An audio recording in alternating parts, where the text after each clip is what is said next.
too much stuff has happened with people drinking tap water. I never drink tap water. Is the water from your tap safe? Many Long Islanders have their doubts, but state and local water officials insist there's no need to worry. The water districts have been testing aggressively, applying the results to all the federal standards. It's coming out of the tap clean.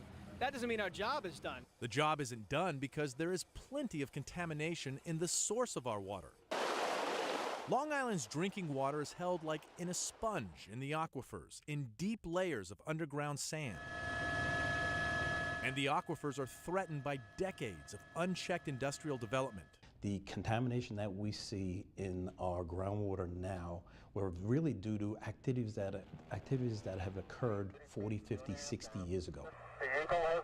Which has allowed toxic chemicals to seep into the aquifers and create what are called toxic plumes. That process of dumping it out the back door is not allowed anymore, but we're still seeing that plume of contamination affecting our deep public supply wells. In Nassau County, years of successful aerospace and military development at the former Grumman plant is believed to be responsible for one such toxic plume.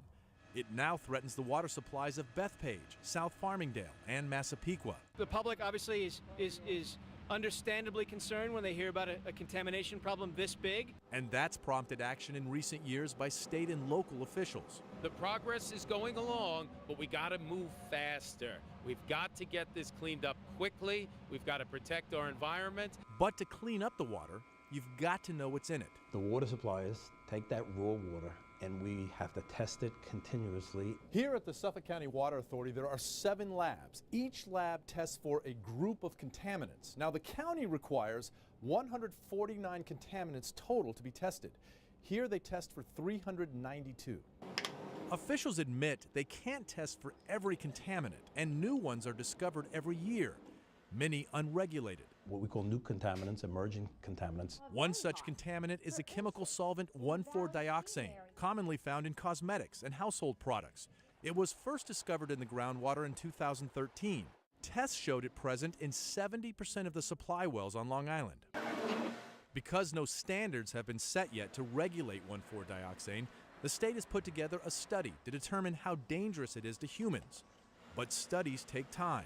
They usually give the water suppliers 18 months to 2 years. So, in the interim, the state has allocated funds to remove 1,4-dioxane. It's called an advanced oxidation process, or AOP. We add a peroxide, hydrogen peroxide upstream. There's a UV reactor, and the peroxide reacts with the UV light to create a very powerful oxidant. And the oxidant actually destroys the contaminants. And it can treat almost 2 million gallons a day.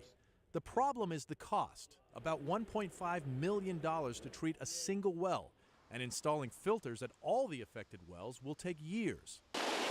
So for now, many folks, like Gina Fairley of Long Beach, say they're taking matters in their own hands. A lot of people now have resorted to putting on whole house filters, which my landlord did. A short-term fix to what officials say is a long-term issue. We're not doing enough yet, but we're at the beginning of the remedial program. As long as there's stuff we can do and make progress on, that's where the energy should be focused. Stone Grissom, News 12, Long Island.